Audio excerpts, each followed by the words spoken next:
Thierry Michel, bonjour. Bonjour. Vous êtes directeur territorial Aquitaine de GRDF. Oui. Alors, est-ce que vous pouvez, pour commencer, nous rappeler les grands chiffres de l'activité de GRDF en Aquitaine? Alors, en ex-Aquitaine. Donc, les grands chiffres. Alors, nous, on est GRDF, donc c'est Gaz Réseau Distribution France. On gère l'exploitation d'environ 12 000 km de réseau de gaz sur l'ex-Aquitaine.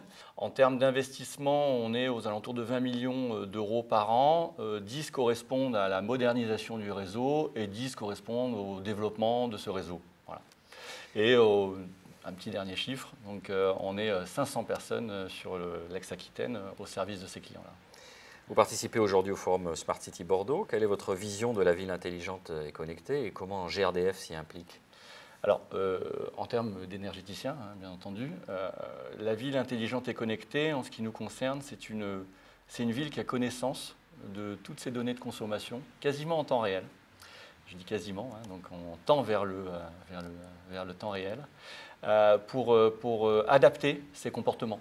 Donc, en termes que ce soit en termes d'habitude, donc de comportement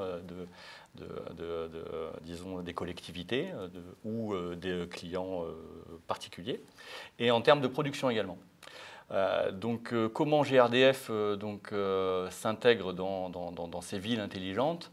Je peux citer peut-être des exemples concrets. Oui, donc, nous, on est, et puis en plus c'est l'actualité, puisqu'on est en train de déployer depuis une dizaine de jours un compteur communicant qui s'appelle Gaspard, donc sur tout le territoire national. Il y a des gens qui ont gambergé Gaspard. Oui, voilà, il y a des gens qui ont énormément gambergé. Gaspard pour le gaz. Oui, exactement. Et ces compteurs communicants vont permettre justement d'avoir une vision quotidienne des consommations. D'accord. Donc on a un niveau de finesse qu'on n'avait pas aupaine Non, et qui va nous aider pour la transition énergétique, pour faire des tableaux de bord, pour... Exactement. Donc c'est déjà une première, une vision quotidienne et réelle, donc, qui n'est plus des approximations de consommation. Donc là, il y a un changement de paradigme total. C'est un changement total, et donc du coup, les gens vont pouvoir adapter leur consommation beaucoup plus rapidement. Et on a également une vocation, nos réseaux ont une vocation, c'est de s'inscrire dans la transition énergétique. Et donc, du coup, on croit en les réseaux de gaz pour qu'ils deviennent un vecteur de cette transition énergétique.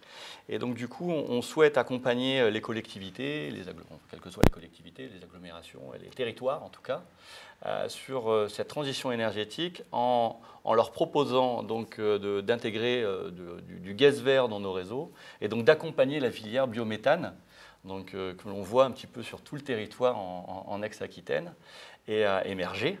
Et donc, de ce constat, il est important pour nous, pour appuyer cette filière, d'avoir une gestion beaucoup plus dynamique de notre réseau-là, qui en fait doit intégrer ce gaz vert dans la production de gaz quotidienne. Et donc la gestion de la donnée est importante pour cette gestion dynamique de ce réseau. Comment vous êtes saisi de cette question justement de la donnée qui est sous-jacente à toutes les interviews qu'on mène actuellement? Là, c'est la donnée. Alors la donnée, elle est omniprésente. Ouais. Donc déjà, on la met à disposition. Alors parfois, on peut la mettre à disposition en open data. Mais notre rôle en tant que mission de service public, c'est réellement d'accompagner nos clients. C'est un outil d'aide à la décision des collectivités? C'est un réel outil d'aide à la décision des collectivités dans leur politique énergétique locale. Voilà, dans leur schéma de cohérence énergétique, dans leur plan climat, air, énergie, dans le schéma régional également de la Nouvelle-Aquitaine.